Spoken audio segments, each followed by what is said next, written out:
bihi nasta'in ala umuri dunya waddin. Salawat beriring salam, mari sama-sama kita panjatkan kehadirat Allah Subhanahu wa taala yang telah memberikan kita sehat badan sehingga kita dapat berkumpul di tempat yang berbahagia ini. Salawat beriring salam, marilah sama-sama kita sanjung sajikan kepangkuan Nabi besar Muhammad sallallahu alaihi wasallam yang telah membawa alam dari kegelapan menjadi terang benderang, dan kita sekarang dapat menikmati indahnya ilmu. Salam saya kepada Rektor UIN Maulana Malik Ibrahim Malang dan para stafnya, serta dekan, sema, dan para dosen-dosen yang saya banggakan. Di sini saya akan meresum dari PBAK Universitas pada hari pertama. Di sini dapat kita lihat bahwa pada UIN Maulana Malik Ibrahim Malang ini memiliki visi dan misi. Visi dari Universitas Islam Negeri Maulana Malik Ibrahim Malang ini adalah menciptakan mahasiswa-mahasiswa yang integrasi Islam dan berkecimpung di tingkat nasional dan internasional, mau itu di bidang keagamaan dan sains. Kemudian misi yang dapat mewujudkan dari visi UIN Maulana Malik Ibrahim Malang ini adalah membuat kampus menjadi tempat yang paling nyaman bagi para santri untuk menempuh pendidikan mereka atau mahasiswa. Di sini juga UIN Maulana Malik Ibrahim Malang sendiri membutuhkan adanya dosen-dosen yang menciptakan mahasiswa-mahasiswa lulusan dari Universitas Islam Maulana Malik Ibrahim Malang ini dengan adanya spiritual yang tinggi dan aktif dalam kegiatan perkuliahan kampus Universitas Islam Maulana Malik Ibrahim Malang. Dan kita dapat memperoleh fasilitas-fasilitas yang terdapat di Universitas Islam Maulana Malik Ibrahim ini yang berada di Malang, seperti model pola belajar yang membuat mahasiswa-mahasiswa di universitas ini berpikir dan selalu berlandaskan ilmu pengetahuan yang baik dan spiritual yang tinggi. Kampus ini pun adalah salah satu kampus terbaik yang ada di Indonesia, yang masuk ke dalam top 10 kampus keagamaan yang bernaung di bawah Kementerian Agama atau disingkat Kemenak Republik Indonesia, yang dapat membedakan antar kampus Islam yang lainnya. Semangatnya para dosen-dosen untuk mengajar mahasiswa-mahasiswanya dipengaruhi oleh cita-cita yang menegakkan pembelajaran agama Islam dan berpikir ilmiah untuk didasari dengan ilmu-ilmu teknologi yang sekarang dipakai, mau itu di sektor industri, ekonomi, politik, dan lain halnya, melalui teknologi yang canggih. Dan karena itu mahasiswa-mahasiswa harus berpikir ilmiah dan didasari oleh Al-Quran, hadis, dan sunnah. Universitas Islam Negeri Maulana Malik Ibrahim Malang ini berbeda dengan mahasiswa-mahasiswa perguruan tinggi yang lain, yang sudah dikonfirmasi anak-anak yang tamat atau alumni-alumni yang tamat dari universitas ini berperilaku positif dengan indikator yang bicara sopan, berpenampilan sopan, dan tubuh gestur yang dilandaskan oleh agama Islam sendiri. Banyak yang saya dapat di sini adalah sebenarnya Rektor Universitas Islam Maulana Malik Ibrahim Malang ini menginginkan adanya pembelajaran luring. Namun dikarenakan pandemi COVID-19 yang terhentinya kegiatan-kegiatan kampus secara offline dan digantikan secara online. Dan di sini banyak juga negatif-negatifnya pembelajaran online tersebut. Ada yang rambutnya panjang, pakaiannya sudah mulai berubah, tidak sesuai dengan agama Islam lagi, tidak sesuai dengan landasan agama Islam dan lain halnya. Dikarenakan Indonesia masih dalam pandemi COVID-19, tidak bisa kita pungkiri untuk membuat bahwa pembelajaran secara offline. Dan ada juga poin yang saya dapatkan di sini adalah adanya keseriusan yang luar biasa atas bimbingan-bimbingan para pengajar ma'had, mau itu abang kelas dan lain halnya, yang menunjang mahasiswa-mahasiswa baru ini untuk menempuh pendidikan yang baik. Misalnya pada semester pertama, mungkin di era pandemi COVID-19 ini banyak orang tua yang mengeluh atas UKT yang terlalu mahal. Mungkin di Universitas Islam Maulana Malik Ibrahim Malang ini dapat mengajukan banding di semester kedua untuk menurunkan tingkat UKT-nya. Misal dapat kita contohkan, pada semester pertama dia dapat UKT tingkat ke-6. Mungkin kalau misal dia melakukan banding, maka dia bisa menurunkan menjadi tingkat ke-6 dan sampai seterusnya sampai dia tamat. Dan Universitas Islam Maulana Malik Ibrahim Malang ini memiliki pembelajaran secara daring melalui proses-proses seperti taklim. Taklim terbagi menjadi beberapa bagian. Ada taklim bahasa, taklim Quran, taklim afkar dan lain halnya. Akar-akar atau kajian-kajian kitab yang ditetapkan oleh Universitas Islam Maulana Malik Ibrahim Malang ini bukan hanya sekedar mengaji, tetapi semua itu ada kelulusannya sehingga nanti dapat mengambil mata kuliah keislaman di fakultas masing-masing, atau dapat kita sebut biasanya dengan sertifikat di akhir dari ma'had itu sendiri. Kenapa misal kita disamakan antara prodi kedokteran dengan prodi yang mungkin seperti syariah? Harus disamakan karena visi dari universitas ini, mau itu dari bidang sains, agama, harus melekat landasan Islamnya di dalam tubuh secara lahir dan batin. Dan banyak yang bertanya,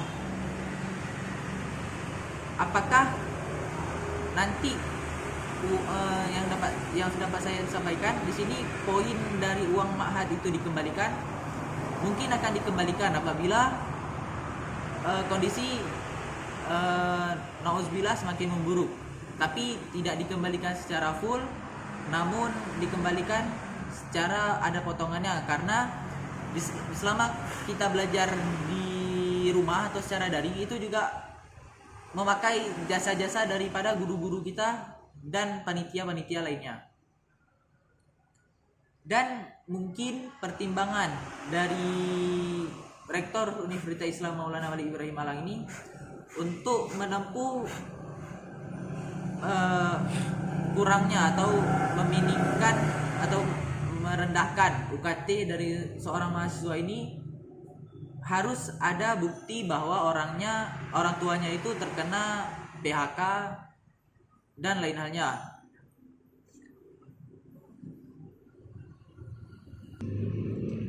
Di sini saya melanjutkan untuk PPHK di hari kedua. Di hari pertama kita mendengarkan bahwa pro kontra pembelajaran, visi misi dari para rektor-rektor dan staf-stafnya. Di hari kedua ini kita dengar yang telah kita dengarkan tadi siang, bahwa pada hari kedua ini fokus terhadap organisasi mahasiswa yang berfungsi sebagai uh, tingkatan atau meningkatkan nilai skill atau kemampuan dari mahasiswa baru. Di sini terdapat eksekutif dari Universitas Islam Maulana Malik Ibrahim Malang ini, yang salah satunya adalah DEMA atau Dewan Eksekutif Mahasiswa, merupakan organisasi intrakampus yang merupakan lembaga-lembaga eksekutif di lingkungan universitas. Fungsi dari DEMA sendiri adalah sebagai pelaksana program organisasi kemahasiswaan. Kemudian ada sebagai lembaga yang mengkoordinasi dan mengkondisikan instruksi pelaksanaan kemahasiswaan di tingkat universitas. Kemudian ada melaksanakan program kerja organisasi yang sudah ditetapkan oleh Senat Universitas, mengkomunikasi dan menginfokan kegiatan mahasiswa di tingkat universitas, dan melaksanakan koordinasi dan sinkronasi kegiatan kemahasiswaan di DEMA itu sendiri. Nah, kemudian ada Kementerian Dalam Negeri, nantinya akan mengkoordinasi dan mengkomunikasi di lingkungan internal atau di dalam universitas itu sendiri. Kemudian ada Kementerian Luar Negeri yang akan mengkomunikasi di luar universitas. Kemudian ada Kementerian Sosial Hukum Politik yang lebih mengarah di bagian isu atau pengembangan yang berkaitan dengan sosial, hukum, dan politik. Ada juga Kementerian Agama di sini yang menyatukan antara ilmu sains dan ilmu agama sebagai landasan Islam. Kemudian ada Kementerian Pengembangan dan Kreativitas. Di sini adalah cara-cara langkah sebagai mahasiswa baru yang mungkin memiliki ide atau cita-cita bersama. Kemudian ada Kementerian Komunikasi dan Informasi yang mempublikasikan atau yang merekam seluruh acara yang dilakukan oleh DEMA Universitas. Struktur atau program kerja dari DEMA itu sendiri sebagai prioritas, yaitu Sahabat Desa, yang bertujuan untuk memunculkan atau meningkatkan kepekaan mahasiswa terhadap masyarakat sekitar UIN Malang ini. Kemudian Sapa Sekolah yang bertujuan memberikan hal pada kampus untuk mempromosikan sekolah-sekolah di Malang Raya untuk memberikan pelatihan terkait keorganisasian dalam membangun kinerja satu tim, contohnya. Kemudian ada program kerja sosial dan hukum yang bertujuan berdiskusi bersama pimpinan universitas yang berada di dalam birokrasi Republik Indonesia juga. Kemudian terdapat juga dalam struktur organisasi dari UIN Malang ini adalah Senat Mahasiswa, merupakan lembaga legislatif yang berada di tataran universitas yang berperan sebagai lembaga legislatif yang mengkoordinasi DEMA, UKM, dan HMJ. Di sini juga fungsi DEMA sendiri ada 4. Ada advokasi yang membatasi masalah mahasiswa kepada pihak kampus, ada legislasi, ada pengawasan, ada penganggaran atau di bagian keuangan. Kemudian tugas SEMA sendiri adalah mengawasi dan mengontrol DEMA Universitas. Kemudian ada memberikan persetujuan atas kegiatan yang dilakukan oleh DEMA Universitas kepada mahasiswa baru. Memberikan pengesahan setiap laporan yang itu bersifat tanggung jawab setelah agenda-agenda itu selesai. Kemudian ada juga tugas dari SEMA ini memfasilitasi aspirasi mahasiswa yang menyalurkan kepada pihak-pihak yang bersangkutan. Wewenang Senat sendiri adalah membentuk undang-undang yang dibahas dengan presiden mahasiswa untuk mendapatkan persetujuan bersama.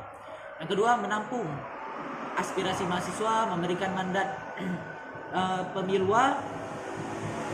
Kemudian ada mengawasi pelaksanaan hasil sidang dan lain-lainnya. Kemudian di pengurus SEMA ini terdapat ketua, sekretaris, bendahara dan lainnya. Di sini terdapat juga UKM resimen mahasiswa,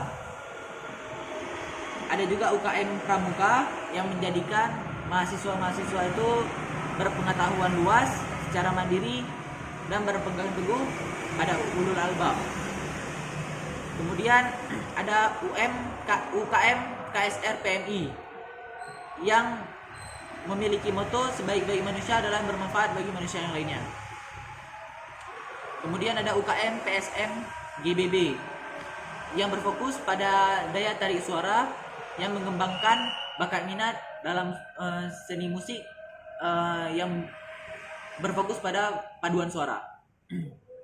Kemudian ada UKM seni religius, kegiatan mahasiswa yang berkembang dalam seni Islam. Kemudian ada UKM teater komedi kontemporer yang khususnya bergerak pada teater atau panggung. Kemudian ada UKM Mapala Tursina. Ini salah satu yang berfokus pada pencinta alam. Kemudian ada UKM Junior. Di sini kita lihat UKM Junior adalah mewadahi atau memfasilitasi minat bakat dalam olahraga.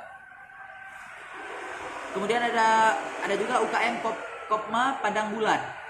Di sini fungsinya menjadikan koperasi mahasiswa sebagai koperasi yang mandiri, aspiratif, sebagai wahana pengembangan usaha dan kader-kader yang bergerak dalam bidang koperasi. Kemudian ada UKM Kopmus. Di sini yang bergerak di bidang musik dan event organizer. Kemudian ada UKM Taekwondo yang berfokus pada taekwondo atau bela diri. Kemudian ada UKM Jepret Klub Fotografi yang berfungsi pada saat ada acara-acara tertentu dan melakukan perekaman serta fotografi. Dan memiliki moto, aku ada untuk mengabdikanmu, bersamamu kulihat dunia nyata. Kemudian ada UKM Simfoni FM. Di sini yang bergerak pada bidang radio komunitas yang bergerak di bawah di bidang pendidikan dan dakwah. Kemudian ada UKM LKP 2M yang bergerak pada kajian-kajian, penelitian maupun pengembangan. Kemudian yang terakhir ada UKM UAPM Inovasi yang bergerak pada bidang-bidang jurnalistik, itu bergerak dalam bidang media baca dan lain-lainnya. Di sini saya mohon maaf apabila ada kesalahan. Saya undur diri. Wabillahi taufiq wal hidayah. Wassalamualaikum warahmatullahi wabarakatuh.